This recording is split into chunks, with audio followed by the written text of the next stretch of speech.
Ruth Harding finds these warnings hung on her doorknob every few months because her landlord hasn't paid the power bill. In mid-June, her electricity was shut off. She's been in the dark ever since. It's coming up almost 4 years of hell as far as I'm concerned. Harding lives in this 6-unit building. She and the other tenants have lost heat and running water. And when they ask their landlord for help, they're denied repairs. In Cape Breton, Jillian Arnold is unpacking after a whirlwind move. After a weekend away, she found these mushrooms and black mold growing in her apartment. But she was told the repairs would take at least a week. I couldn't stay. It made my skin crawl.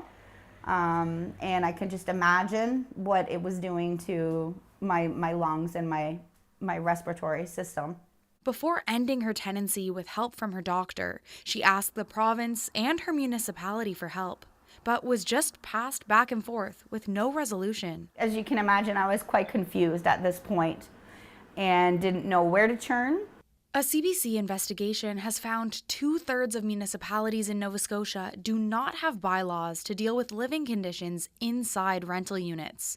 They have building codes and fire safety regulations, but in 32 municipalities, there are no rules to enforce specific upkeep standards inside homes. Nova Scotia legal aid lawyers say this is a real problem. It means depending where a person lives in the province, their landlord is held to different standards of housing, creating major barriers when it comes to maintenance and upkeep. The province's residential tenancies program mediates disputes, but it has no enforcement branch, and inspections and investigations fall on municipal bylaw officers, according to the housing minister.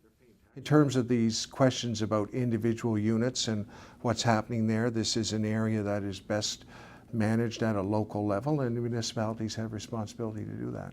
Some smaller municipalities say it's not that easy.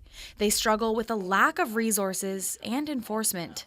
When you don't have full-time bylaw officers, it's a challenge enforcing bylaws.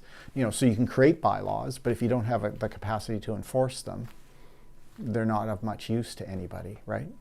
The province argues there is legislation for dangerous and unsightly buildings that can be used to enforce standards inside homes, even in municipalities without bylaws in place. But several town officials told CBC they interpret the rules differently, leaving tenants like Harding to fall through the cracks. Nicola Sagan, CBC News, New Glasgow.